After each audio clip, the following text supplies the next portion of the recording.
भैया जी आपका नाम? मैं देवभूमि पत्रकार एकता वेलफेयर ट्रस्ट से राष्ट्रीय महासचिव दिलशाद अली हरिद्वार से।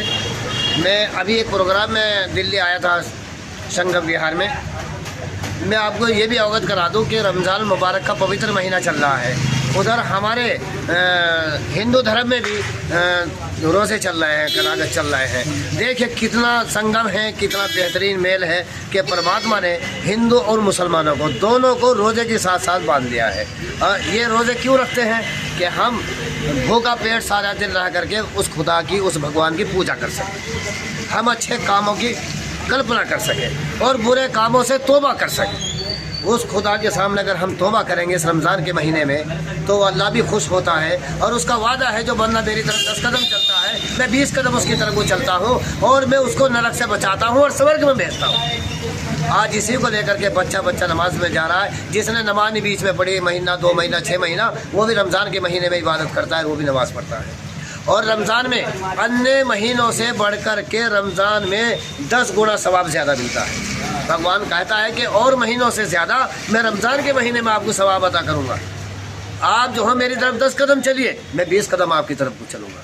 तो आज वो दिन है और वो समय है जिसको रमज़ान मुबारक का महीना कहा जाता है। इस रमज़ान के महीने में सारे पाप धुल जाते हैं। जैसे हमारे हिंदू समाज के लोग जो हैं वो ऋषिकेश में जाते हैं, हरिद्वार में जाते हैं, हर की पौड़ी में स्नान करके आते हैं और भगवान से तौबा तिल्ला करके आते हैं। भगवान जो आज तक गलती हुई है उसे माफ़ कर दीजिए और आगे के लिए मुझे बिल्कुल अवतार बना दीजिए। और वो बंदा ऐसा हो जाता है जैसा छोटा सा बच्चा अपनी माँ से पैदा होता है, कोई गलती उससे नहीं होती, वो नहा धो करके पूजा पाठ करके भगवान के सामने तौबा करके ऐसा साफ़ सुथरा हो जाता है।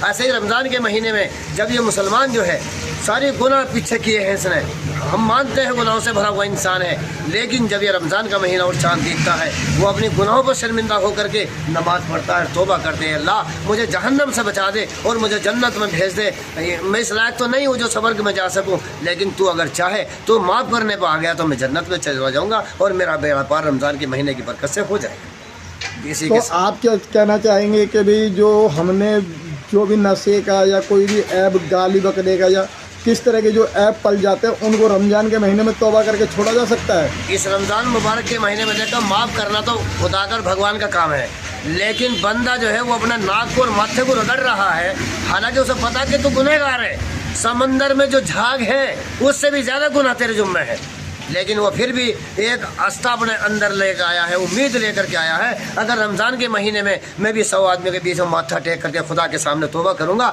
हो सकता है मेरे साल भर की खताएं गुनाह माफ़ कर दो पड़ेगा। तो आप ये कह रहे हैं कि आगे तौबा करके जो भी ऐबाल पाल लिए हैं उनसे तौबा करो, आगे नेकी के रास्ते पे चले। हाँ, अगर बंदा ये तौबा करता है कि मैंने पीछे जो गुनाह किया है मौला, अय खुदा तू उनको माफ़ कर दे, मैं माथा रगड़ रहा हूँ तेरे सामने तौबा कर रहा हूँ, हाथ जोड़ के रो रहा हूँ, अपनी गरम गरम आंसू बहा रहा हूँ, अल्लाह पिछली गलतियों को माफ़ कर दे और आगे मुझे बिल्कुल हिदायत दे दे, मैं बुरे काम के धुनों ना जाऊँ, बिल्कुल नहीं जाने का। अल्लाह अगर ते हिदायत दे दी तो मैं बुरा काम नहीं करूँगा। तो हो सकता है अल्लाह तबारक व तआला को जोश आ जाए और अपने बंदे को माफ़ कर दे। इसी उम्मीद के साथ में वो मस्जिद में माथा टेक रहा है। धन्यवाद भैया जी, शुक्रिया।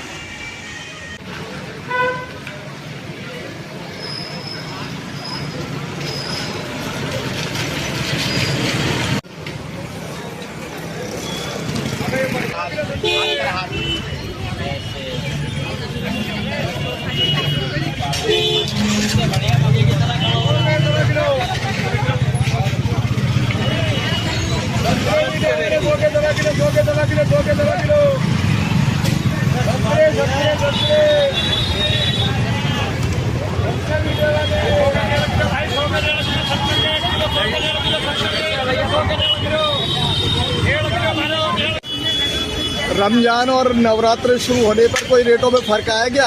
कोई फर्क नहीं, जो पहले बिक रहे तो वही रेट है। तो फूलों फर्क आया तो फूल महंगा हो गया, फूल महंगे हुए तो बाकी फल और सब्जी एक ही रेट है। फल सब्जी एक ही रेट है, उनमें कोई फर्क नहीं आया। आपका नाम भैया? भैया जी आपका नाम? मेरा नाम दिलशाद। दिलशाद भाई क्या कहना चाहते थे आप? ये मैं कहना चाहता हूँ कि रमज़ान चालू हुए, सबको रोज़े मुबारक हो, रमज़ान मुबारक हो। ईद आने वाली है, जो भाई साहब बीमार चल रहे हैं, जो रोज़ा नहीं रख पा रहे हैं, वो रोज़ेदारों का ख्याल रखें।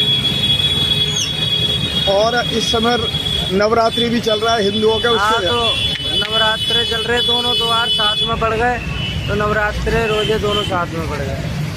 क्या आप चाहते हैं कि दोनों की शुद्धता अपनी बनी रहे और रोजेदार रोजे रखे, नवरात्रे वाले नवरात्रे के व्रत रखे? आप उन सबको शुभकामनाएं देना चाहते हैं। हाँ, धन्यवाद भैया जी।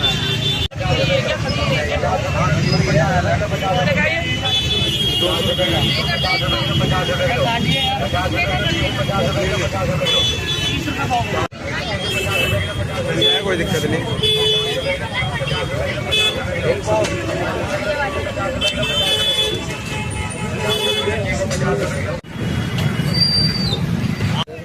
भैया जी, ये फैनी क्या भाव बेच रहे हो आजकल? यानी जी 160 रुपये किलो। 160 रुपये किलो। और यहाँ पर कितनी होंगी दुकानें लगभग? होंगी 2-3 दुकानें। 2-3 ही दुकान है। पहले तो बहुत लगती थी, पहले तो पूरी मार्केट लगती थी। क्या अब क्या दुकानें कम हो गई हैं? हाँ, दुकानें बहुत कम हो गई। सब्जी मार्केट में भी लगती थी, वहाँ भी नहीं है फैनी की दुकानें। मैं सब्जी मार्केट तिगड़ी घूमा, वहाँ पे अभी नहीं नजर आई।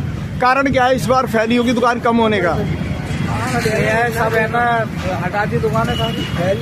क्या सरकारी कार्रवाई की वजह से जो दुकानें लगती थी पटरी पे वो कम हो गई है, इस वजह से फैनी बिक नहीं पा रही है। पक्की दुकानों पे थे नहीं और जो पटरी पे थे उन लोगों की दुकानें तहस नहस हो गई है, इस वजह से कम दुकानें हैं। तो ये आपकी कहाँ पर है जहाँ से लोग फैनी ले सकते हैं इस टाइम में? हाँ, हम बड़ी मस्जिद पे। बड़ी मस्जिद मदनगीर लाल बिल्डी स्कूल के साथ। धन्यवाद भैया जी। क्या नाम था आपका? मेरा आलम।